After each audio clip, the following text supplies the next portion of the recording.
Find out. Welcome back, everybody. What's up, Blake? Y'all hear a different voice with me this week, and I'm sure there's some of you on the Checker chat that hear a different voice right now. Sorry to alarm you, but I guess we can do it Justin's way. Let's try this over. All right. Welcome to the Checker chat. I'm Daniel. I'm Blake. And we're also on Zip It Up Pod. What's up? That went all right. Yeah. Well, anyway, thanks to all the listeners for returning to both of our pods. We're doing a little collaboration episode again.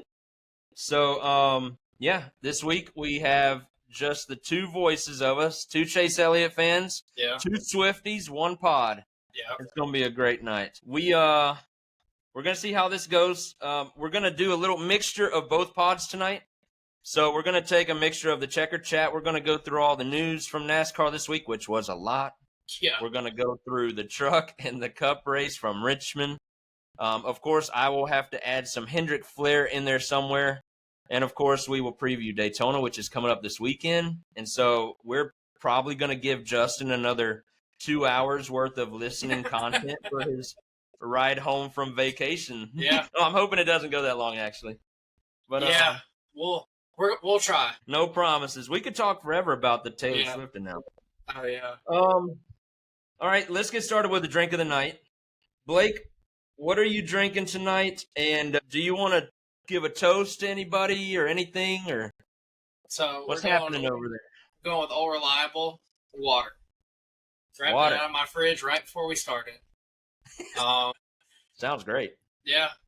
I mean, after working all day, it is. Yeah, you have to. Yeah. That's the only thing I drink all day. Yeah. I try to. Yeah. We'll give my toast to Lily this week in honor of her actually having a good Mount Rushmore of NASCAR we found out before this, which was let me double check so I don't say it wrong. It was Dale Sr., Jimmy Johnson, Richard Petty, and Jeff Gordon. So That's pretty solid. So cheers to Lily. Yeah. All right. Cheers to Lily. Solid Mount Rushmore. All right, my drink tonight, I'm going to do the Blaney cocktail. For anyone that saw Blaney's post earlier today, he was asked to make his favorite cocktail, and so that's what I'm going to do. Grab a glass, an ice cube, which I already got in there. Your favorite bourbon? I did not go straight bourbon. It's a Wednesday night. I was not crazy enough to do that. But I grabbed a little peanut butter whiskey. Old Smoky, this is 60 proof, so it ain't going to be nothing. But we'll pour that in there. We'll give it a little swirl. And then, man, if you're going to shout out your wife, I got to shout out my wife or I'll be looking bad. So cheers to Kristen, who earlier this season in her Mount Rushmore said Ryan Blaney belonged. Cheers to our wives for letting us talk about NASCAR and Taylor Swift for 2 hours on a Wednesday night. Yeah, that peanut butter hits. But all right, Blake. You wouldn't think I was a big Chase fan with my attire tonight, but yeah, I went with the Harley Quinn shirt, and I'm not sure why. I didn't find the matching shirt for this one. Yeah, that's my excuse anyway. All right, you want to lead us off with NASCAR news? Yeah. So like you said earlier, it's been a pretty busy week on the news front. We finally found out who is replacing Xfinity as the title sponsor for what was the Xfinity Series. It will now be the O'Reilly Auto Parts Series. They got to sing that. Now they say, and our car was as fast as Xfinity Mobile or whatever. You got to make them sing the O'Reilly jingle at some point. The jingle has to be incorporated, and it's going to get old though. Oh yeah, I mean the same thing with the. Yeah, my car today was as fast as Xfinity Mobile. Yeah. So what are we calling that series, though? What do you mean? The new O'Reilly series. Or is it the O'Reilly Auto Parts series? So I've seen kind of conflicting. I think it'll probably get shortened and just be like the O'Reilly series, but I think it's supposed to be O'Reilly Auto Parts series. Think that works? It's going to take getting used to. I mean... Yeah. I will say I was hoping that Busch would make a comeback and we have the Busch series again, but the sponsorship makes sense. An auto parts store in racing. Oh, absolutely. Yeah. It'll work. It'll grow on us. It always does. Yeah. like when they took Monster away and they were like, okay, we're just going to call it the NASCAR Cup Series now. No title sponsor. Right. This one, I know you found interesting. So on Twitter, Mamba Smith said that the point is not to crown the best driver, it is to crown the best team who executed the best when the pressure was at its highest and the lights were the brightest. Yeah. So I do have a strong opinion towards this tweet. It seems like everybody has a strong opinion right now. Yeah. A lot of people do not like that tweet that he sent and disagree with his take. And I have to say that I am on the other side of that. I actually agree with what he was saying in that tweet, just saying that the teams are the ones that get rewarded. So because I have this podcast from a Hendrick point of view, I see things now a little bit more from the team perspective. Right. And I think we have the greatest drivers at Hendrick Motorsports, but I also know that there's some really, really smart people that are fixing these cars up during the week. There's some awesome dudes on pit road that get those cars on and off pit road very quickly. I see it as a team aspect now. And so that's what I was understanding from Mama Smith's tweet. So, for example, Joey Logano. I don't know if he's top 10 in driver talent, if I'm going to be honest with you. Yeah. But he's got 2 of the last 3 championships because their team performs in the big moments on the big stage. And so that's where I understand what Mama Smith was saying. So what do you think about it? How'd you think? So I was kind of on the fence. So I agree because I feel like there's no way, honestly, to disagree on the team front of it because, okay, you go to Phoenix and your Jackman drops the car. You now have a longer pit stop on a green flag cycle. Good luck. So you have to have everybody firing on all cylinders, which I feel like almost was kind of a given. But in a way, I kind of feel like it was a cop-out on the playoff situation right now and how everybody's on it. Because at the end of the day, you are rewarding the best team no matter what. Because like you said, Penske, I mean, they have it down to a science right now. Yeah. You get a win, you figure some stuff out, you tinker with different setups, different strategies throughout the regular season, you kind of coast. You turn it on late, carry the momentum to the playoffs, and then your lights out. So in that front, I do really, like you said, I see the team part because I'll agree with everything you said about Joey. I think a lot of that is team, and a lot of it, I mean, like a lot of other people in the sport, is luck. But I still, I'm not the biggest fan of the playoffs. I do like aspects of it. I do understand, we want to be very entertaining. And I think it does a good job at that. But the one race to decide who is your champion is a little gimmicky. And I feel like it's ran its course. Yeah, I hope so. Because, and I'll honestly say this, as a Chase Elliott fan, I think his one championship shouldn't have been 2020. I think it should have been 2022. Yeah. I think Kevin Harvick should have won the championship in 2020. I mean, he won, like 8 or 10 races somewhere in there? Yeah. And it is a hard pill to swallow if you're a Harvick or a Harvick fan or whatever when your driver does that and then Chase wins off of a good season, but a lot less stats-wise. But that season, he turned it on at the right time. He did pull a Penske that year. To punch his ticket, and then he won the biggest race of the season, the finale. Yeah, which I'm obviously not taking away from Chase on it.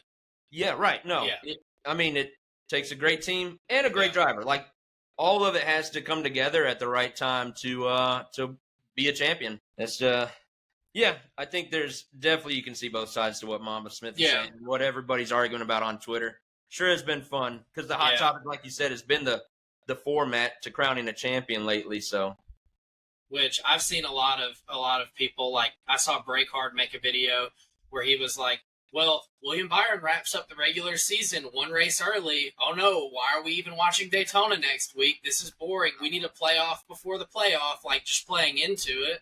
Yeah. But I mean, on that aspect, we can crown the regular season champion. In truck, Corey Heim, I think 2 races to go, was already regular season champ. Yeah. So, but why can't we, like, I get you don't necessarily want to have, okay, going into Homestead, so-and-so is 100 points up. The only way they're going to lose a championship is if they get wrecked early, the other guy wins, etc. Whatever the case may be. But there's a middle ground that we need to find. Yeah. Probably make it a 3-race, 4-race final round, something like that. Cover multiple Needs to be a larger tracks. sample size for sure. Yeah.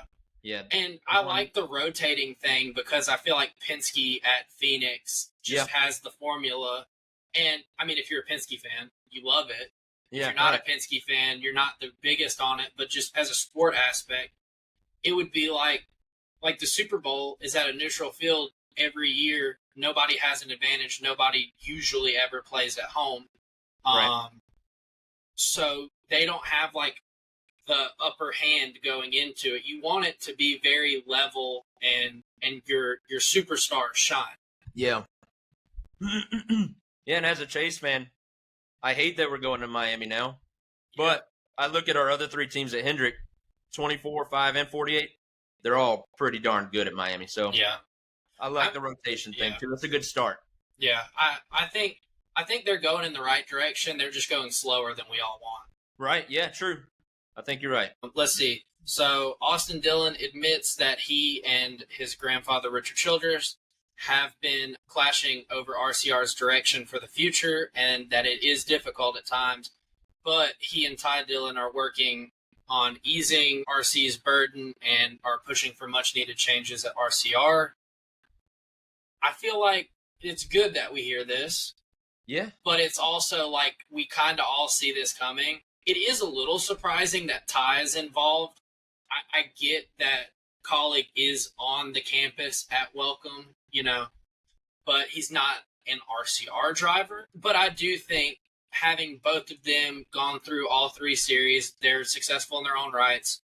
It is good to have the newer approach than Richards, who was the most dominant back with Dale. Right. Yeah, I agree. Having Ty Dillon involved is interesting to me as well. But we see Denny Hamlin owning a different team. That he doesn't drive. We've seen this before. Yeah. So, and you can probably tell Ty Dillon, he's not going to be driving probably too much longer. Sounds like he'll probably have that contract for next year. Yeah. But he's just on one of those year-to-year kind of things. Yeah. So as soon as he gets this foot established into the door at RCR, he'll probably have a much larger role, and we'll focus more on that than his driving career. Yeah, and I can see him doing some Xfinity stuff with RCR while being, having a big role. Scratch that competitive itch, Yeah. Yeah. I think that's cool, too, because it's inevitable. RC is going to be done. Needs to be done soon. Yeah. So this is a good way to, these 2 kids have seen him, go through the entire Childress legacy. It's going to be left up to them, which I don't think is a bad thing. Something tells me they'll have better ownership careers than they did driving careers. Yeah. And that's not taken away from their driving careers. But, yeah. Because I was about to say, if you listened last week, I went to bat for Austin Dillon when everybody's been comparing him to, Riley Herbst, other people that are just super underperforming in equipment. We praise Kyle Busch because we know how bad the equipment is, but then you go out at Richmond and you look like prime Dale Earnhardt at Talladega. Yeah. You look like Marcos Ambrose at Watkins Glen. That's what I was saying. I thought we saw another Justin Bieber impersonator, but we saw Dale Earnhardt Sr. this week in Richmond. Yeah, and then he hopped out of the car and said, "Who's your daddy?" That was awesome. Yeah, we all got more than we bargained for out of Yeah. Austin Dillon. Good for him. I'm sure we'll touch on that some more, though. Yeah, and I didn't include this, but saying Ty in, running some Xfinity made me remember seeing this week. Have you seen where they're talking about potentially changing the rule of you can only run, 5 races if you're deemed a Cup driver in Xfinity in truck to let them go down and race more? Doing more, right? Yeah. How do you feel about that? I don't know. I didn't care for the Cup guys always running the Xfinity races, like when Kyle Busch was winning so much. I didn't care for it then, but now that we've had a little bit of time where they have been removed more from the Xfinity series, I love that we get to see the Xfinity series for what it is now. Yeah. The only case that I can really make for needing those guys to come back and run the lower series is like sometimes there's a truck race where they just need those veteran guys to learn from and see how a race is supposed to go. Because, I mean, every now and then you will get a clown show out of these lower series. But then again, they're just going to come over and keep spanking these kids. And I don't know, it kind of has forced some of these kids to grow up faster. Yeah. So I would rather them stick with the 5 races at most. But yeah. I think 5's a good number because you look at how the 17 for Hendrick is ran in Xfinity. It's a part-time the whole year. You get your development driver, Corey Day, a good bit of starts. You let Chase pick some races, etc. You let everybody pick their races they want to do. And it feels like a pretty good season because then, if you only watch Cup and your guy is Larson. Okay, well, Larson's going to run these 3 Xfinity races. We have to watch these now. Yeah. So I get both sides of it. And I do think 5 is probably the right number because you still want your Xfinity drivers to shine, but you also aren't going to have as good of a feeder system if you don't have the Cup guys going down and sometimes just spanking them. I mean, like you look at Connor Zilic, he's very good among the Xfinity drivers. Arguably, if not just unanimously the best guy this year in Xfinity. He can show up and race with the Cup guys when they come down to Xfinity. And that to me is a reason why you're like, okay, he needs to go now. We need to get him up. And then you also can gauge, let's say Jesse Love. Just random for the conversation. Right. You send Cup guys down and they just absolutely demolish him every time. Then you look at Jesse and you're like, hey, that's what you're up against. You want to go up there and be with them. That's what they do. Yeah, if you want to run on Sunday with them, you got to prove it on Saturday with them. Right. Yeah. Yeah, I got you. A little bit of beef. Tyler Reddick with Daniel Suarez. He, in his post-race, or one of the post-race interviews at Richmond, said that was an absolute worst-case scenario for them as a team because Bowman scored a lot of points, made up a lot of ground, and Austin Dillon won, so that takes the line and moves it, and they can thank Daniel Suarez for all of that.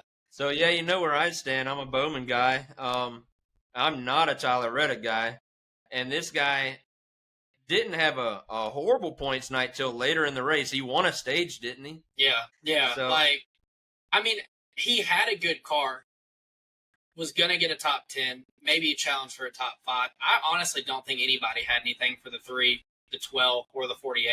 I think those were your clear-cut 3. Yeah. I get the frustration, though, because this is like the point of the year where you don't have a win and you're just scrambling. Yeah, true. But, I mean, and it does suck that it's Suarez and Ty Gibbs that are kind of fighting for nothing that take you out. But, I mean, it's kind of part of it, too. That is racing. You get in the back, you're gonna get in some shenanigans. Yeah, sure. And like you said, it's that time of year where the starting to feel a little bit more pressure. This is a team that was in the championship 4 last year, and they don't have a win. They haven't solidified a spot yet. And, the frustration comes out because these big moments just magnify all the little mistakes and errors that have happened along the way to get you here. So, yeah, I see that too. Then we have Austin Dillon. Post-race revealed that he's been racing with a broken rib since Iowa. He fell off the ladder. I think it was like getting in or out of his hunting stand, which, I mean, at this point, more power to him. That just makes the win more impressive. Yeah, right. Exactly. But do you know how long he's been dealing with that? So it sounded like it was the week leading up to the Iowa race that it happened. So he raced Iowa, Watkins Glen, and then now he had raced Richmond. Yeah. Okay. I mean, he raced a good race at Iowa, too, and that was right after the incident, I guess. Yeah. I think he ran ninth there. And, Yeah, I think so. Huh. Yeah, interesting. I mean, we're not going to be able to tell he had a broken rib at Watkins Glen. He's never really been a road course guy. Yeah. And then I honestly didn't realize this. In the truck race, Jack Wood, he had a big wreck at Watkins Glen. It was some sort of failure. I can't remember if it was suspension or tire, but left front went down and he went straight like corner head first into the Armco up in the S's. And he actually didn't race Richmond because of his injuries. I couldn't find anywhere. Yeah, I couldn't find anywhere that said what exactly his injuries were, but he did miss it due to the injuries from the wreck. So I don't know if that's concussion or. You know a lot more than I do because that is the truck series, and that is not my specialty. Yeah. So, and then we'll kind of speed through this last little bit. Okay. Hallmark Friesen Racing, Stuart Friesen's team, have officially announced that they will not be pursuing a waiver for Stewart and will focus on Caden Honeycutt's title run, which, I mean, we all kind of saw coming with everything that he broke. He wasn't going to make it back this year. And then getting Caden Honeycutt to fill the seat, which is a great replacement, and finish the year out. You still could win an owner's championship or a driver's, or honestly both if everything fell right. And so I think that's a great move for the team. Josh Williams has signed a 4-race deal with Alpha Prime for the Xfinity Series, and that'll start this weekend at Daytona. Hopefully, good things will come out of that. I'm a big Josh Williams guy. I've met him a bunch at Atlanta. He's super nice. And I feel like he deserves some, at least one more shot in the Xfinity Series, because I don't necessarily think the colleague deal was what everybody thought it was going to be, because they're not really like super performing at all in Xfinity this year. Yeah. Question: do you know if those 4 races are like consecutive or if they're spread out? Maybe. I think they're spread out. The only one I know for sure he's doing is he's starting it at Daytona this weekend. Sure. Yeah. It would make sense for them to space some of those starts out. Yeah, because they kind of, I think he's going to be in the 45 car, and I think they kind of rotate who runs that on a week-to-week basis. Okay. Matt Crafton is going to retire at the end of the 2025 season, which will transfer Ty Majeski to the 88 car, and then have an opening with that race team, which will be interesting because, and I knew Crafton had raced a while. Like, I knew growing up, I'd, heard Matt Crafton. Yeah. He's raced 25 years. So he's raced since 2000. And he has 585 starts as of now. Okay. So, yeah, his name's been around for a long time, as long as I can remember, just like you said. Huh. So that one will be almost in a way like one of the last of like our young childhood, riding off. There's not many left. Yeah. Yeah.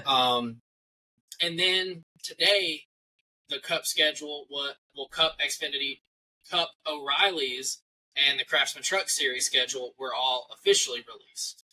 Yep, saw that this afternoon. I think, and you chime in at whenever. I think the biggest takeaway for me, Dover getting the All-Star race is really weird. They don't have lights. The daytime All-Star race. And Dover hasn't produced great racing in the next-gen car, I don't feel like. Nope. So this kind of feels like a great way to test new tires or new stuff on the car for Dover and such tracks before just giving it the boot off the schedule. Yeah. I'm happy that Wilkesboro got a points-paying race. I definitely think that track puts on the racing deserving of it. I've been to an all-star race there. The crowd size is going to probably be an issue next year, I think, because it's going to sell out, knowing it's the first points-paying race, 40 cars on the track. Well, probably 40 for that. And then the road courses are very spread out, which I like. Are they? Yeah. So there's 2 back-to-back, and that's going to be San Diego and Sonoma, but that's mainly for traveling purposes, make it easier. Yeah. But other than that, Coda's is very early in the year, I think the 3rd race. Then you have those kind of together in the middle. So it goes Coda, Watkins Glen in May. Those in the summer, and then you have the Roval in the playoffs, and those are it. So they spread it out because I think they realized we got a little bit of road course fatigue this year, the way it went. Is it still 6 road courses? 5. 5. Okay, so we took one off the schedule, which I Yeah. think is a plus. Yeah, I'm not mad at it because it also brings Chicagoland back, which I think with the way that the current cars run on an intermediate, that's a perfect track to bring back into rotation. Yeah, for sure. I wouldn't even be mad if on a performance basis, tracks could be put on the cutting block and you have 2 or 3 next in line come in. Somebody's, I mean, you're not producing and performing. Thank you. Next, we're going to slide this one in here, try it out. I mean, it gives you a refresh from, okay, it's the same tracks, the same year, same time of year. Maybe we changed a weekend here or there. Yeah. But then to round off my thoughts on the schedule, we have the trucks going to the streets of St. Petersburg to run the Indy weekend with them. So I don't know if it's going to be like the Indy next, truck, Indy, or what order they're going to do it all in, but they're going to be like a traveling companion series with them for the weekend. Right. So, yeah, no O'Reilly series and no Cup, just our trucks are going. Yeah. Okay, yeah, that is interesting. Which it'll probably make San Diego better because this is the first truck street race. Yeah. So you get maybe a dumpster fire in St. Petersburg out of the way, and they learned something by San Diego. Time will tell, I guess, right? Yeah. Okay, so sorry, I should have added this when you mentioned Dover. Oh yeah. I also like adding a points race at North Wilkesboro, but I do hate to lose that Dover points race because we just saw Chase Elliott run so well. We've seen the Hendrick guys sweep that race a few years ago. So that one stings. It hurts. And like you said, it doesn't make sense to run an all-star race in the middle of the day, and that's what they're going to have to do. Yeah, I mean, unless they just start putting lights in soon. Right. But if it tracks with maybe losing that date altogether, you're not going to spend the money on that track to put lights in if it might go away. Yeah. It's I don't see how that's going to work, but maybe they will try some new stuff because that's probably what the All-Star race should, like, that's the purpose it should serve, maybe, is trying out some new things. I mean, if you look back in the mid-2010s, that's where we got stage racing. Yeah. That's where we got some of the aero changes and rule package changes for the Gen 6 car. It was used as a big testing ground. Yeah. And I think we almost could say it still is because they tested Wilkesboro out to now have a points race. Exactly. And, like you said, that's going to be a good race. North Wilkesboro will. It's especially if they have the tire fall off that we just saw in Richmond. Yeah. It's going to be old school. Yeah. I heard that North Wilkesboro coming back onto the schedule next year is going to be the 30th anniversary of them losing the points paying races there. Like that's really fitting. Yeah. 1996 was the last time they had a points paying race at North Wilkesboro. One of my big takeaways from the schedule is I think there's only 3 or 4 night races. And, Atlanta got one, but we lost Saturday night, and it went to Sunday night. Is that right? Sunday night. Yeah, there's just I like a little bit more than a handful of night races. Especially like a summertime Saturday night race. Yes, you're speaking my language, man. It's way too hot to be out there in the middle of the afternoon. Yeah. But, it is what it is. We got what we got. All right.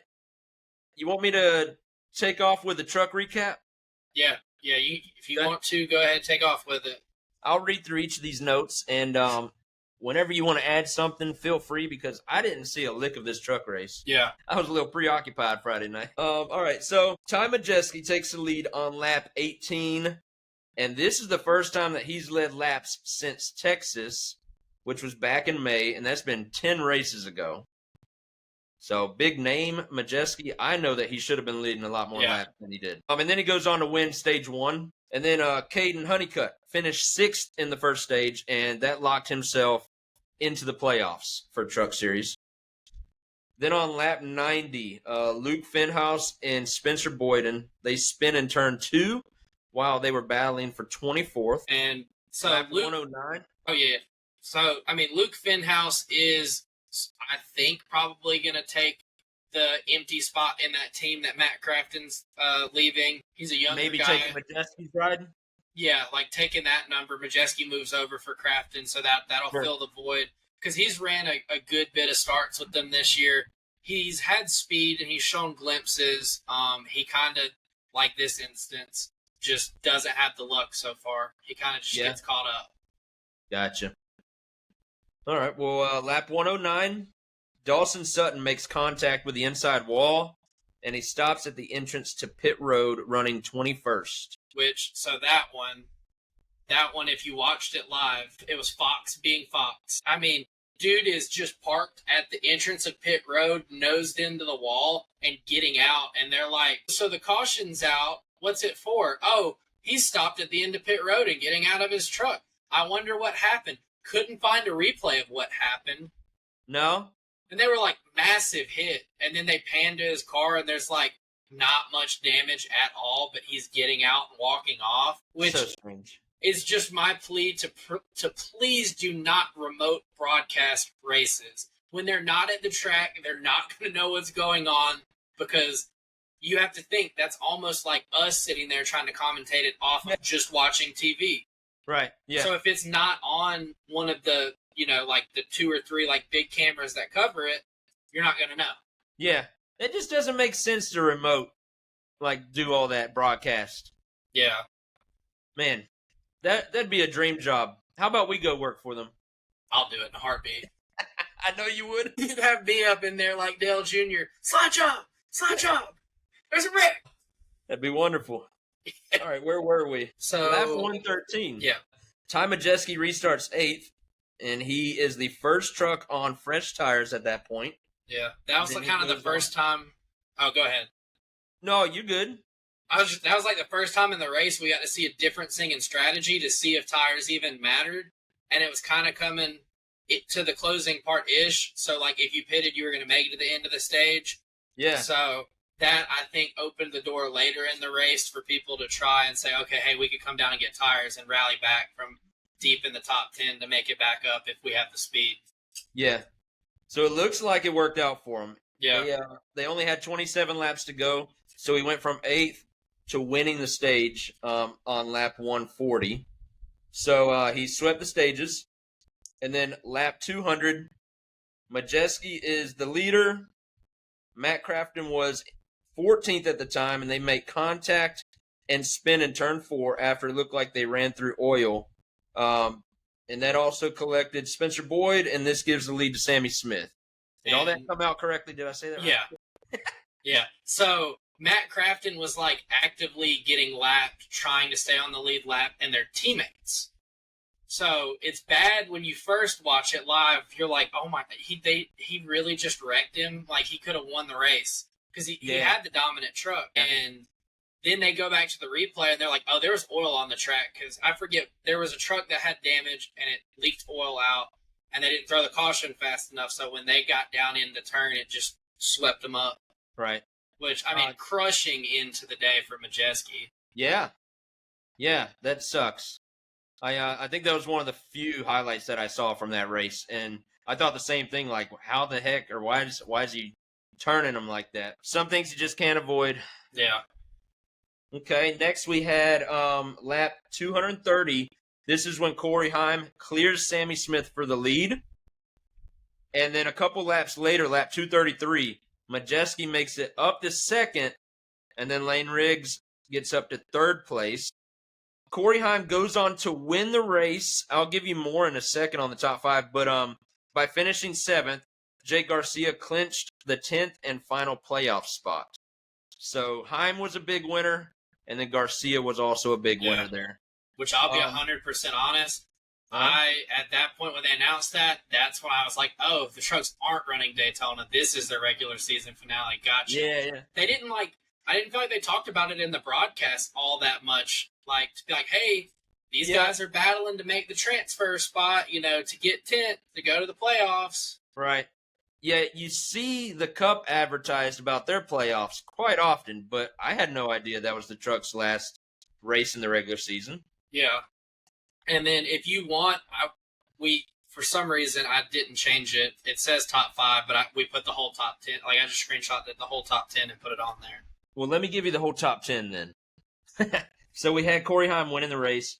Majeski ran second. Lane Riggs third. Sammy Smith fourth. Corey LaJoy fifth. Giovanni Ruggiero sixth. Jake Garcia seventh. Ben Rhodes eighth. Chandler Smith ninth. And then Caden Honeycutt 10th. And that was the truck recap.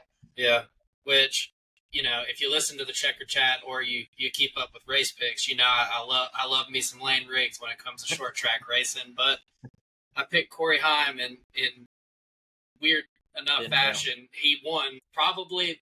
I mean, it was like he stole a race back that was stole from him earlier in the year with some weird stuff happening. So it kind of full circle-ish. Right, works itself out. Yeah. Okay. All right, so we'll go on to the Cup race now, which we'll hit on a couple things that happened before the race on Saturday night even started. Joey Logano and Todd Gilliland both start from the rear with unapproved adjustments. Joey's coming after he blew a right front tire and hit the wall in turn 4 during practice. He tried to go out and make his qualifying lap to just keep that set of scuffs for the race so they weren't at a tire disadvantage. Not sure if he did get to keep those, honestly. But he couldn't even complete the qualifying lap because the fender was rubbing the tire so bad. Yeah, I actually watched that qualifying, and you could tell from practice with the tire wear it was going to be a phenomenal race. Yeah. And then to see that happen to Joey, I was like, what a beautiful start to a great short track weekend ahead. I commented on, I forget, I think it was like Motor Stardom's post where he like put the picture of Joey in the wall, and I just said perfect start to the weekend. And then I just started getting likes and likes and likes. And I was like, yeah. And that wasn't even from your burner account, right? No, that's from the real one. Yes, sir. So qualifying, Eric Jones gets into the wall on his lap, and then SVG hit the wall 2, 3, maybe 4 times. I mean, it felt like they had the car loose, and every time he came up off the turn, he was sliding the back end into the wall. Yeah. Which we won't really get into SVG, so I will say he did finish 14th, so Mr. Improving on Ovals is kind of improving on ovals. I think it tied his career best? Yeah, I think it was Coke 600 this year. He also was 14th. Okay. Yeah, I might be wrong, but he definitely is. I also like SVG. I just like to pick the fun of like Mr. Improving on Ovals. Only can win on a rain course. You have to. So stage 1 of the Cup race was not very eventful. Tyler Reddick goes on to win. That was lap 70. Fast forward to lap 180. Tyler Reddick gets spun in turn 4 after Suarez and Gibbs make contact. We kind of touched on that in the news earlier. And then lap 192, who else to bring out a caution other than Mr. Cody Ware? He's got to be mentioned for some reason. I mean, he gets his money's worth. And then lap 198, we had the absolute kamikaze move of Kyle Busch just plowing through Chase Briscoe into turn 3. They were right around 11th, so both having good days, battling right around the edge of the top 10. And that ended up collecting Ross Chastain, Brad Keselowski, Justin Haley, Ty Dillon, Denny Hamlin, obviously Briscoe, Todd Gilliland, Cole Custer, and Eric Jones. Then, once the wreck's over, Kyle Busch just runs down the track, takes Chase out, and then that also gives William Byron a little bit of damage, but pretty much hands him the regular season championship also. It does, yeah. Yeah, you said Kyle Busch, and I heard pinball machine. Yeah. What the heck? Unbelievable. Yeah. Just became illegitimate out of nowhere. All of the washed allegations were proven correct in that one turn. I mean, really, he really needs to hang it up sooner rather than later. I mean, that's frustrating. Yeah. Selfishly, as somebody that has came around to like Kyle Busch on the tail end of his career, I would like to see 1 year of him at RCR with maybe Richard Childress reins pulled a little bit back and more Austin Dillon input. To see what he's got still, but it does kind of just feel like the writing's on the wall, and we're ending the Rowdy era for sure in the next few years. Even more and more by each week. Yeah. He's less enthused than he's ever been, and that's never been his issue. Like he's a racing guy, but you just don't see it anymore. I thought Richmond was going to be his one chance to kind of like turn everyone's eyes this week and maybe punch a playoff spot. Because, I mean, he's an RCR car, and I think he's a much better driver than Austin Dillon is. Yeah. And then Austin Dillon goes out there and not only smacks his butt, but everybody's butt. But I just thought we would see more from Kyle Busch. Yeah, I definitely did too. Yeah, it's kind of sad. Yeah. But, yeah, he took our boy out, and I didn't like that one bit. And even though he apologized to Chase, he didn't apologize to me. I'm not okay with it. Yeah. I mean, which I do understand the whole, like, Chase wasn't mad at him. He apologized to Chase. Like, it is what it is. Because at the end of the day, I mean, honestly, as fragile as these cars are at times, something might have been broke and he couldn't have gone anywhere but down. But yeah, it's just, it was frustrating. But I think overall, as a Hendrick fan, as frustrating as it was, you also were like, well, we at least locked up the regular season for Byron. Yeah, no doubt. Yeah, glad we have that because the other guys have kind of snuck into that picture. Yeah, which I'll leave a little bit about Chase from that wreck to you that I feel like you're gonna talk about in your Hendrick. We'll come right back around to it probably. So then we'll have Bubba Wallace winning stage 2. 2311 sweeps. Yeah, and honestly, the best 2311 driver this year, the best 2311 team this year. Yes, they've had hiccups. They had races where they showed speed and then just fallen off, whatever it may be. Didn't have that on my bingo card at the beginning of the year. No. At all. I definitely, not that I think Bubba's the absolute worst driver in the world, but I think Tyler Reddick is just so much more talented. Tears above him. And it's just so weird to see he's almost outshining Reddick this year. Yeah, I would agree. And like I said earlier, Reddick, he's not my guy. He makes me cringe more than just about any driver does. But I can recognize how much better he is than Bubba is. But this season has been totally different, like you said. I did not see it coming. No. Definitely one of the biggest surprises of the year. I was ready, like, the beginning of the year to say, okay, and I'll have to go back and look, but I think preseason I might have put him in my Final Four, and then now he might not even make the playoffs. That's wild. Yep. But it's probably just a fluke. Yeah. He'll be right back to it. He's talented enough, and they're good enough of a team if they get all that figured out. Yeah. With the starters and stuff, they'll be able to refocus. They'll be all right. Yeah. So then we'll go to the start of stage 3. Christopher Bell leaves his pit stall. Team realizes the lug nut not tight at all. So he backs up, retightens it, and that kind of, not that he was, I feel like, much of a factor, but I think that just eliminated any shot at seeing Christopher Bell up front. Yeah.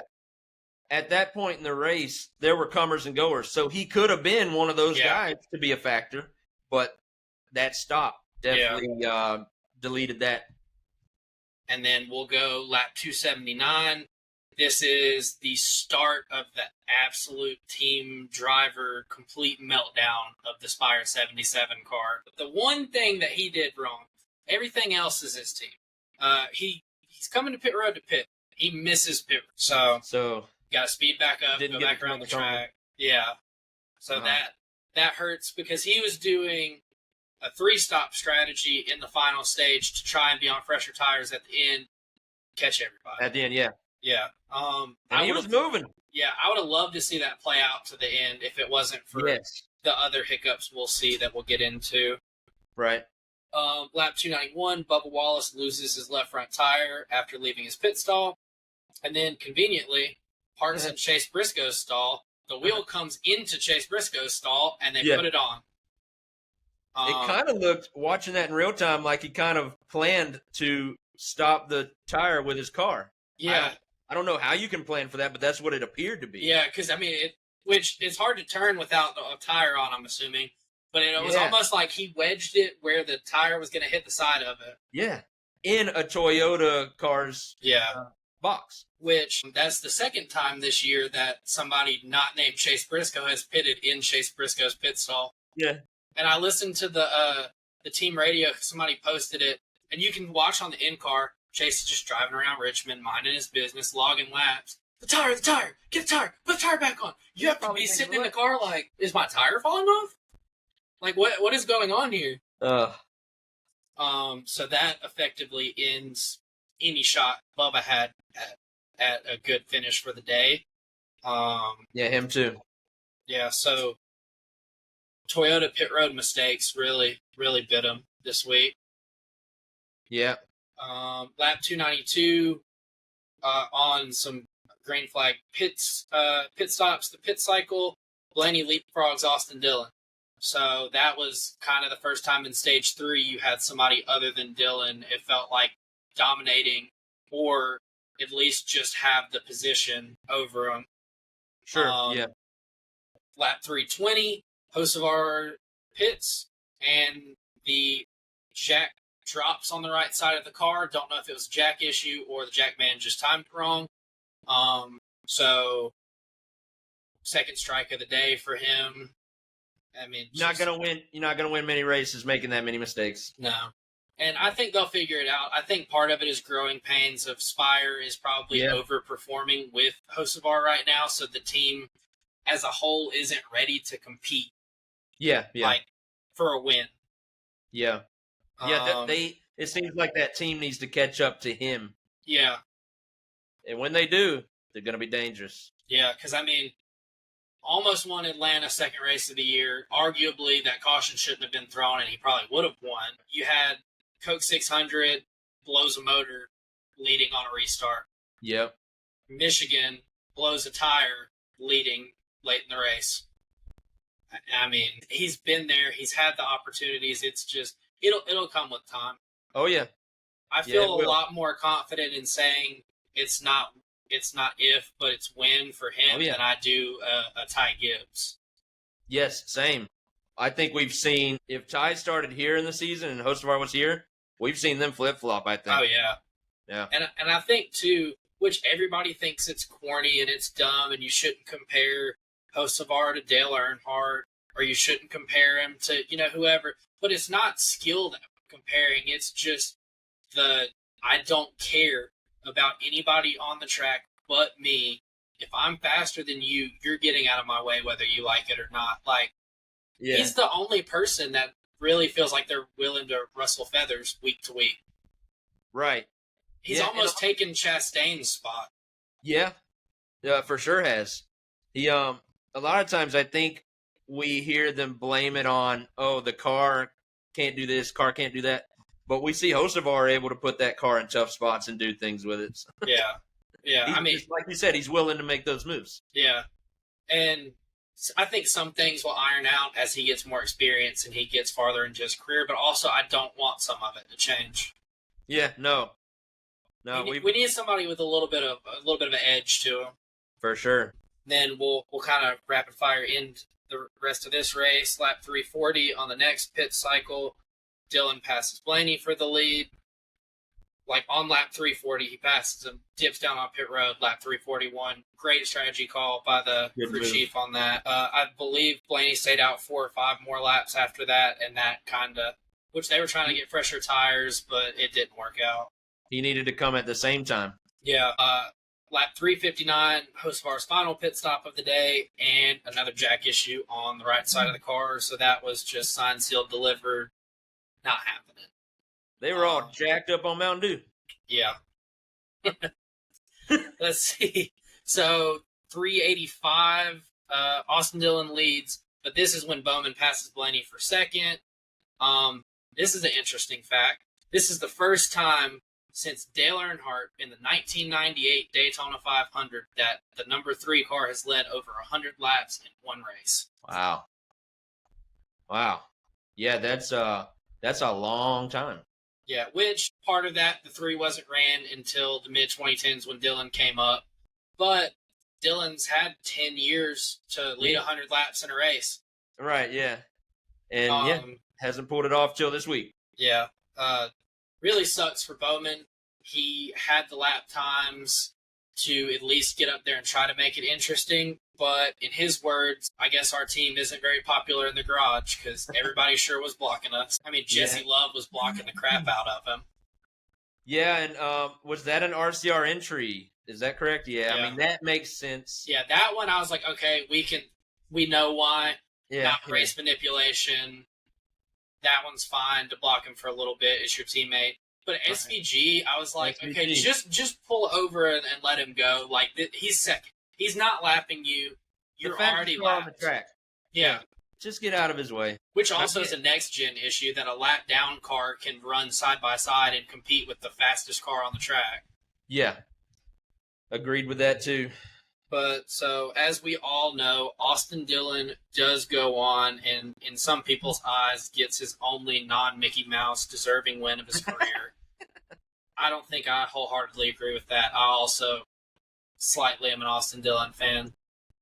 Hey, I was happy for the guy. Of course, I wanted Bowman to win or run him down and at least have a chance, but hard not to be happy for Austin Dillon, especially after the way last year went. Yeah. To see him come back and just spank the whole field kind of felt good, to be honest. Yeah. So we'll give you the rest of your top 10 for this, and we'll move on to talking about Daytona this weekend.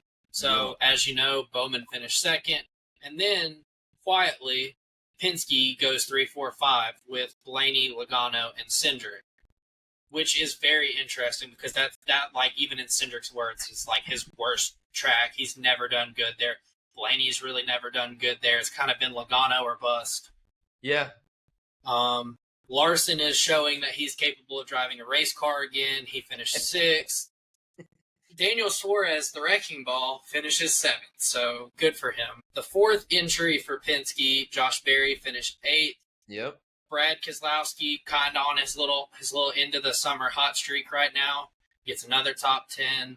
And then who other than Denny Hamlin to get a top 10 at Richmond? Of course. So, yeah. Do you know who leads the series in top 10 finishes this year? HMS or non-HMS? It's for the whole field. Okay. Whole field. But it is the HMS driver. Okay. Because I was between saying either Denny, Chase, or Byron. So no, none of those 3. Oh, it's Bowman. No, Larson. It's Larson? Yeah, so I'm pretty sure the number's 15. Okay. He's got 15 top 10 finishes. Do you know who is second? It's another Hendrick car. I'm going to say Byron. Bowman. And he's at 14. I mean, Bowman's Mr. Consistent, but he's not good enough to drive a Hendrick Motorsports car. He's always up there, and he's going to lead the series in top 10s. I'm telling you now. I can see it. Yep. All right, let me give my Hendrick team analysis real quick. I can't talk. I'm just like Justin. What a great substitute. We fired Justin. We hired Daniel. Check it out. Same thing. Having trouble with words over here. Yeah. If you don't listen to Zip It Up, I like to also give a Hendrick analysis. So I'll mention each of our individual drivers from Richmond and how they did. And then I'll also update on the current driver standings. So, and I will also make this quick because I think everybody knows how Richmond went. But Bowman was our best finisher. He started the race 9th. He scored stage points in stage 2. He finished 5th. And then, of course, he finished the race 2nd. So he was our best showing. Larson started 30th. Terrible Saturday for him. But it got better on Sunday. He finished 10th in stage 2. And then he finished the race in 6th. The 2 guys that haven't been mentioned as much for this race, William Byron started 14th. He finished the 2nd stage in 9th. And then he finished the race 12th. So just a so-so race for him. The big takeaway there, though, he did clinch the regular season championship. So all in all, great day for the 24 car. And then Chase Elliott started the race 5th. Looked like our best car, but he went on to finish 38th, which I believe was the last place car in the race. Yeah. And my big takeaway now is he can't get a top 20 to save his life all of a sudden. Yeah. And we might run into that this week at Daytona. Hopefully not, but yeah, it looks like he has lost all of his mojo all of a sudden. Wrong time of year for it. Wrong time, yeah. That was his first DNF of the year. Yeah. Broke the top 20 streak at Watkins Glen. Like you said, now he just can't buy one. No, and he doesn't have a great history at Richmond, and he was looking really good. Yeah. I'm not going to say he was going to be able to contend with Austin Dillon, but I'd have loved to see that play out.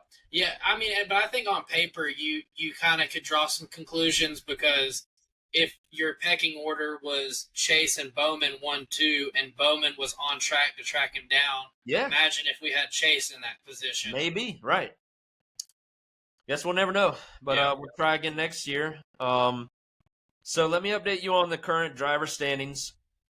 This is very important. Usually I just mention our 4 Hendrick drivers, but I'm going to give you some reference since there's only one race left in the regular season, and there are some playoff points on the line. So we mentioned William Byron.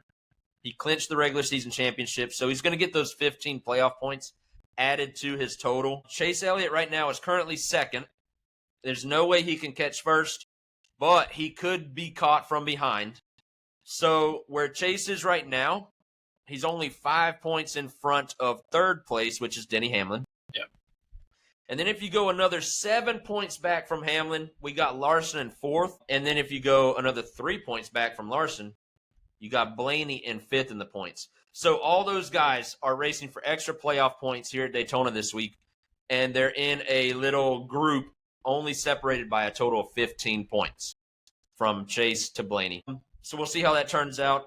Last thing I'm going to mention is obviously Alex Bowman is in an interesting spot going into Daytona. He is 16th in the playoff standings, and right now he is plus 60 to that bubble line. Obviously, if there is a new winner from below him, it has to be below him, a new winner could knock him out. And if that were to happen, he is just 29 points behind Tyler Reddick. So there's a little bit of life there. Going to be difficult, but there is just a small smidgen of hope. If he can score some stage points, I would imagine Reddick's going to try to stay out of trouble and may not be as dicey towards the end of the stages. If the 48 car can score some stage points and kind of lessen that gap, that could be an interesting race to watch towards the end of Daytona. But that's how the points look. You want to add anything? So Bowman could almost, if points wise he has good enough stage 1 and stage 2, he could almost bait Reddick into, okay, now I have to come back up here and get in the mix. Yeah. Because he's cut the lead down from 29 to easily in the teens if you have 2 good strong stage showings. So I think that's the goal. The 48 is just going to be go get as many points as we can. If we wreck, we wreck. Like, you're going to go out swinging. I mean, you kind of have to treat it as a must-win. You can't play defense as the last car. Yep. Because there's so many people that could show up this weekend and win, because it's going to be a wild finish, as everybody knows. So now the only way that changes is if for some reason Reddick has a bad start to the race. Let's say some kind of mechanical failure or something happens, and he ends up gone. If Bowman can score some early stage points, then he can points race the rest of the night, essentially. Yeah. But I highly doubt that anything like that's going to happen. So it's balls to the wall for Bowman. Yeah. But before we get into the Daytona preview, I got a few questions I'm going to ask you. All right. Because essentially you are a guest on my pod this week, and so since you're co-hosting with me, I got 5 questions that I like to ask all of my co-hosts, and they'll kind of come off as rapid fire. I know you have some answers prepared for me. So first question is, how long, Blake, have you been interested in the sport of NASCAR? So I'm 25 years. I mean, honestly, like, my dad loved NASCAR, was really into it. So, I mean, probably from the age of 2, I had 164s. I'd be on the ground rolling around as the race was on TV. My parents have said at the age of like 3 or 4, I'd sit there and watch a whole race from start to finish without like taking my eyes off the TV. So, I mean, it's been a lifelong obsession. It's your thing. I love it. Okay, next question. Since you are joining a Hendrick podcast. How much interest do you have in Hendrick Motorsports, if any? Yeah, a little bit. I would say overall, team-wise, they're my favorite organization. They house two of my favorite drivers. Number one, obviously, being Chase Elliott, but then also Alex Bowman is probably like number 3 for me on favorite drivers. So you got that. And then I don't have anything against Byron. I like him at times more than others, but the only guy I don't really super care for too much is Larson, but he's good for the organization when he's not running Chase over. Yeah. Oh, gosh. Don't get me started either. I can keep it real. Yeah. All right. So I think you might have just answered also question number 3 there. We can draw conclusions from what you just said. Yeah, but so we'll go for my pecking order of Hendrick. We'll go Elliott, Bowman, Byron, Larson. Sounds good. Like it. Okay. Who are some of your favorite current drivers from other teams? So we'll go with Blaney. I wore it to be different, not to wear Chase stuff like I do most weeks. That's probably my second favorite driver. Okay. Hocevar, really love Hocevar. He's climbing the ranks fast. Gregson, I know he has not had a great Cup career, but I'm still, the Xfinity days still carry me with him. Yeah. Chastain. Yeah. It's came on a roller coaster at times because of things he might have done to Chase or Hendrick or whoever I may like, but we'll round it out. I like SVG. I think he's a great personality. I also just like that you really can't make him mad. He's just going to go out there and be better than you, and he's going to smile right in your face. Yeah. And won in that in the 18 car, and that just began my hatred for him because after that, it felt like every Atlanta Cup race I went to, he won. Yeah. I think the only Atlanta race that I've been to, he won. Yeah. I was lucky to get a Gordon win in there. Did you? Yeah, but Busch did kind of dominate my growing up races at Atlanta. I like Brad. If we go to a super speedway, I'm Brad's number one hater. He's going to destroy people. It's just Brad. But Buescher, I've really grown to like over these last couple years. I've never had a reason not to like him, but I think he's going to be your poster child for RFK in the next couple years when Brad steps away. Yeah. Okay. Good list. Last question I got for you then is who is on your Mount Rushmore of NASCAR? Okay. So I know we kind of briefly talked about this. You can take it 2 ways, and I'll give you the answer for both. So the 4 I feel like all time that you have to say are the GOATs of the sport. You have Earnhardt, Gordon, Johnson, and Petty. Yep.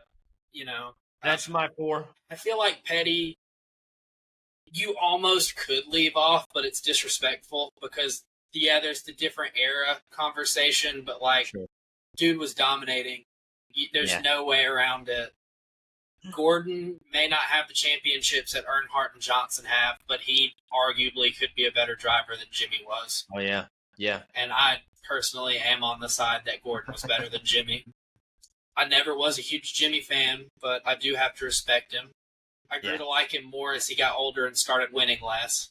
It's funny how that works. But then, so for me, if I had to give my 4 all-time throughout my life, people that I've loved watching the most, my 4 probably, favorites of my life. You got Dale Jr., Tony Stewart, Chase Elliott, and then 4 could kind of be a list of different people.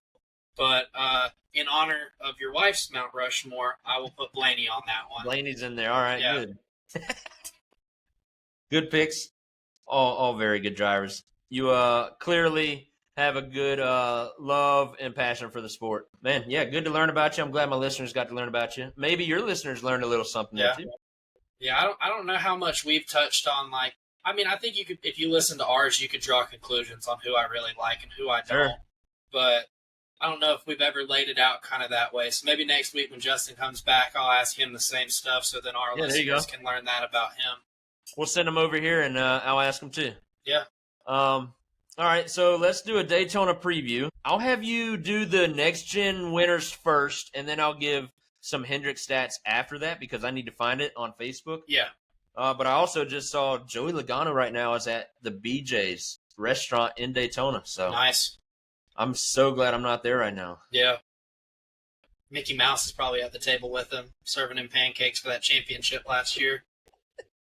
So, your next gen winners at Daytona. We'll start off 2022. Your 500 winner was Hendrick, and your summer winner was Austin Dillon.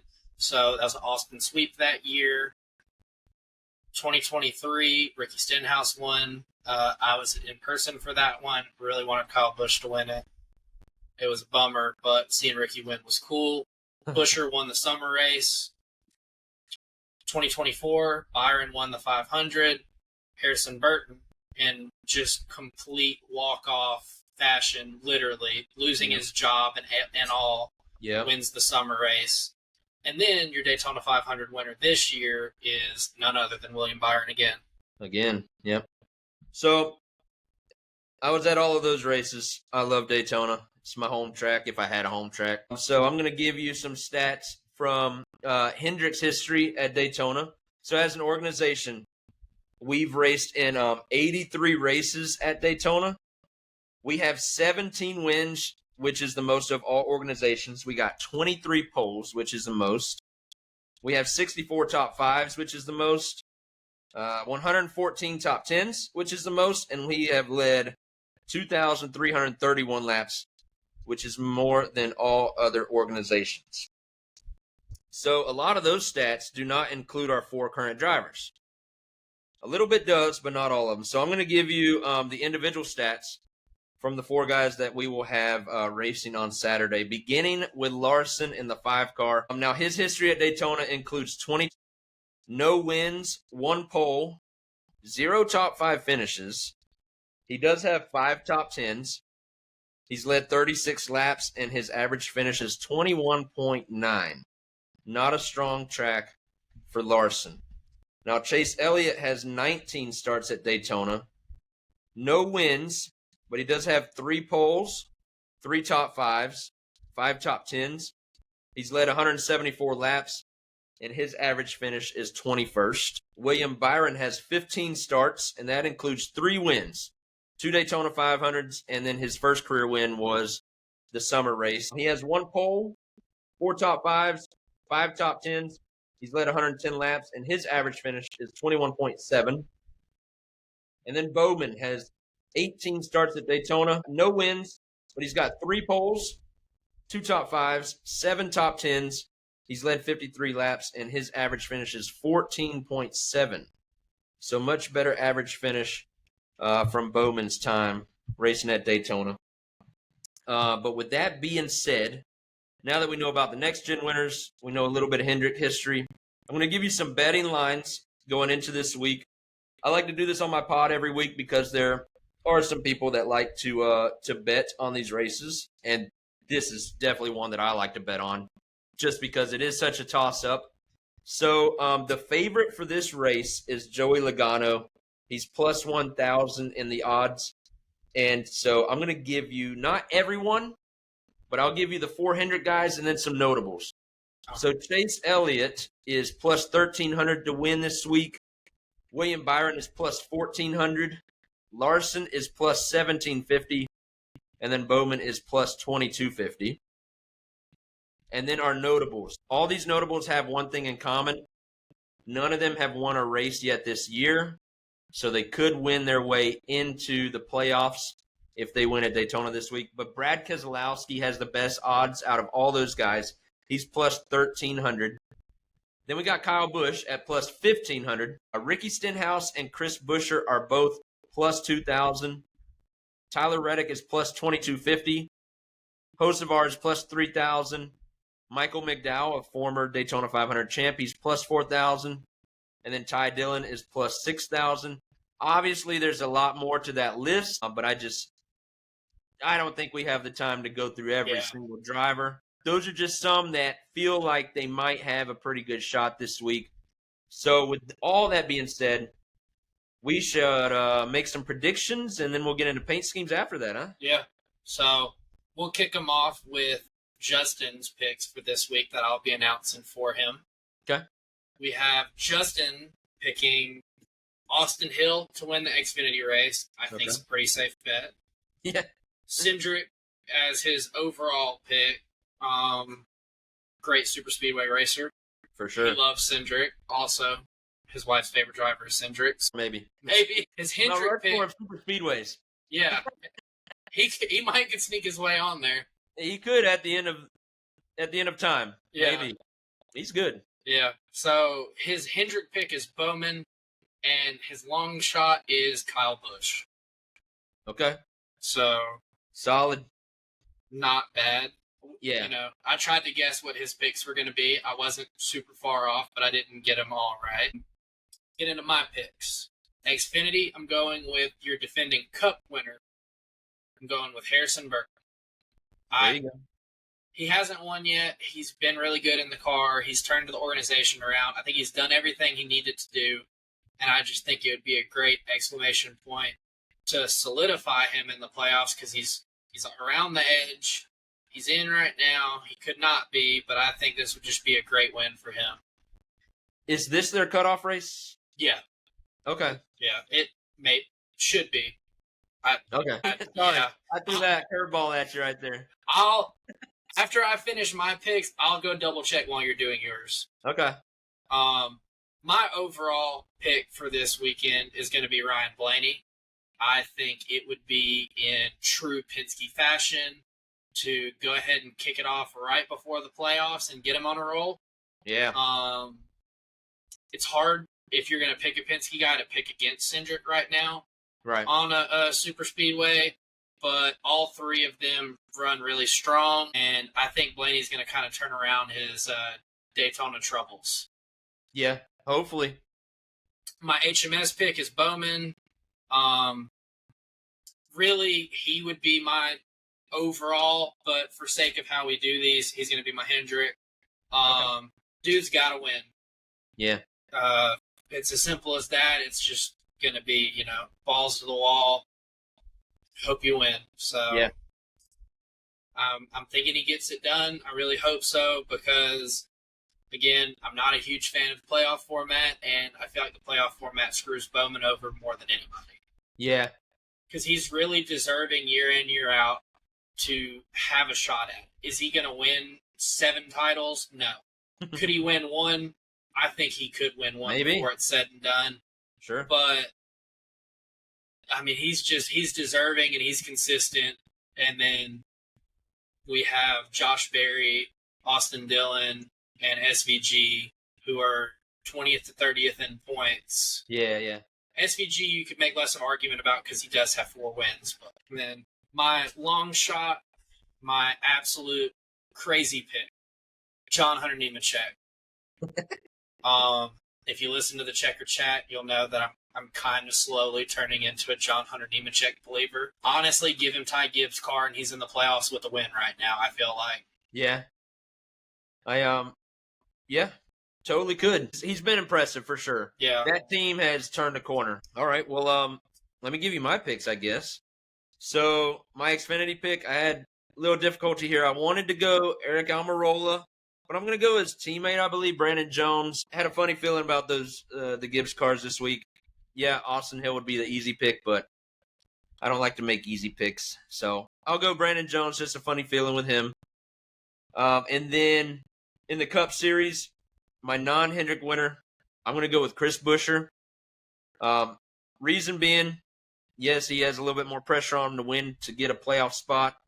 RFK, they're all really good at Daytona. In fact, I would consider Ryan Preece if I didn't think he was going to go flipping through the infield at some point in this race. And we know Brad's really good here, so I expect them all to be running towards the front. And I do think the Fords are the best at working together. This is one of those races where teams work by manufacture, so I think Buescher is going to inherit good track position in this race. And we've seen him win it to get in before, so I think he might be able to do it again this week. My Hendrick winner is Alex Bowman for the same reasons that y'all think. I mean, he's the one that needs to win to get in. I do think he's got a legit chance to win this race this week, and it's because he has 3 teammates that are already punched into the playoffs. If they can get him positioned out front and they just block, like you just need the first 2 rows. Row 3 is not going to touch the 48 car. So I'm hoping as a Hendrick fan that's what happens. You know, going out there and executing is another thing.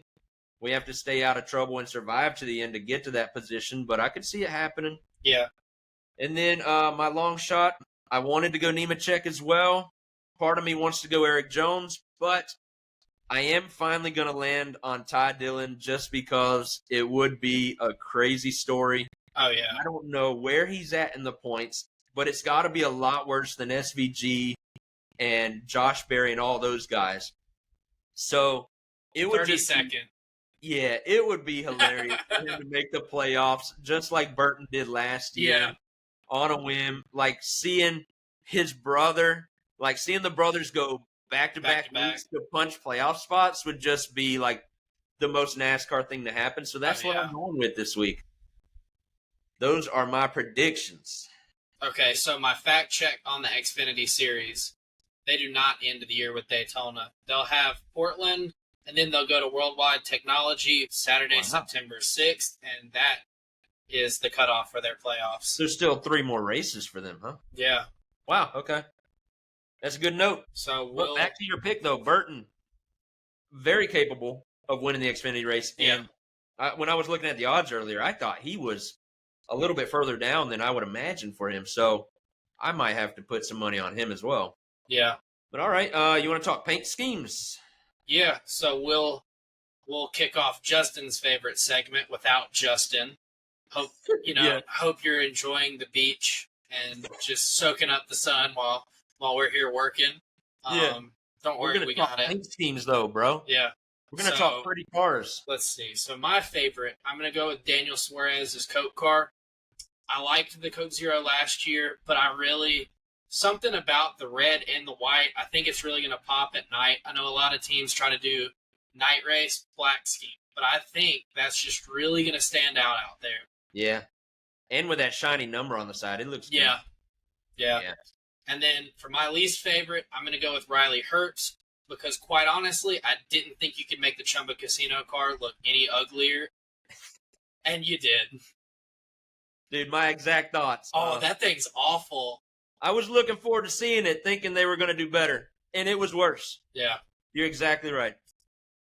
2 good picks right there. All right, my favorite this week is going to be Carson Hocevar's car.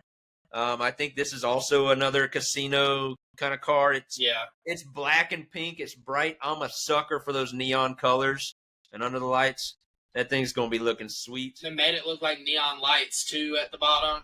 Yeah, I like it. I like it a lot. And there are a lot of good choices this week, too. But that's the one I landed on. My least favorite, that Michael McDowell scheme. And that's because I hate the Florida Gators. And it's an orange and blue car. Yeah. Go Dogs, baby. Yeah. Hope to see McDowell wreck this week. Yeah. He deserves it for running those colors. Yeah. Hey, and like you said, I mean, this was probably one of the weeks, like one of the best weeks of the year for paint schemes. It was. Yeah. There's some good ones. A lot of good-looking cars. It should be a fun race to watch. Yeah. In person and on TV. Yeah. Okay. Well, we're going to start wrapping up. Before we do, I got some restaurant recommendations to make because that's something that I do on my pod. Just for anyone that might be traveling to the track, if you want to try some places that are in town, or if you go to a location that I'm not familiar with and you know the places that I need to go when I do visit, I love to hear that feedback. But like I said, this is what I would consider my home track, so I do have some recommendations to make. First of all, I got to shout out the Oyster Pub. I'll talk a little bit more about them in a second, but there's a few other places. Beachside. These are all beachside, not trackside. So Boondocks is also on the water. They just renovated. They were not open in February, but a couple months ago I went and checked out the new renovations. They have some really good shrimp, according to my wife. I don't eat it, but she loves it. I love their wings whenever they have it. Good good drinks, and man, the staff is top notch. So if you're in the area, go to Boondocks. Racing's North Turn. I mentioned that one just because it is a very large restaurant. You can get seated pretty much any time of day or night, and there's a lot of great history. They have their own museum at the restaurant. This restaurant sits on a place on the beach that they used to race way back in the day when they first started racing in Daytona. So it's really neat just to kind of walk that area of Daytona Beach, and kind of feels like you're on hallowed ground or something like that. Just all the great things that have happened there. And then I'll mention a brewery that's become one of our favorites. It's called the World's Most Famous Brewery, and they always have a pretty good rotation of beers in and out of there. So that's also everything's really close by. If you are next to the sand, any of those places are at the top of my list, and I have to visit this weekend when I go. But do you want to mention anything? Have you been to Daytona or know of anything to mention there? So I've been to Daytona twice. Okay. I went 2015, Joey Logano winning the 500 year. Junior was robbed. I'll still never forget that. That was terrible for my first experience because Junior was right there. We didn't really stay long. So both times I went, we drove, and 2023 was the other. Both times we drove down to around Jacksonville area, somewhere up north in Florida, stayed Saturday night, drove to the track Sunday morning, did the race, and then got in the car and drove home right after. Okay, gotcha. So most of my eating has been track food there. Yeah. Okay. There has been some good places at the track to eat, but yeah, not really any right now that are great. Yeah. Okay, so let me give you the weekend schedule, and then we're going to tell our listeners where they can continue to listen and follow us. But this weekend, Xfinity race is Friday at 7:30. That'll be on the CW. And Hendrick does not have their part-time car in the race this week. But Cup does race on Saturday night at 7:30 on NBC. And, boy, that's going to be a fun race to watch. So I'll let you tell the people where they can continue to watch or listen or catch your content, and then I'll close. Yeah. All right. So every week, try to post Instagram, TikTok. I promise at some point I'm going to try to revive the Twitter. Don't hold me to it. Hey, the Blake over. Is it happening? Yeah. I mean, starting real soon. All the content you'll see from this weekend will be strictly me. So it'll be the Blake over of the Checker Chat. Let's go. You can find our podcast on YouTube, Spotify, Apple Music, Amazon, or Apple Podcast. I just pulled a Justin. Oops. And you cannot forget about Audible, even though I swear nobody listens to us on Audible. Don't forget Audible. No.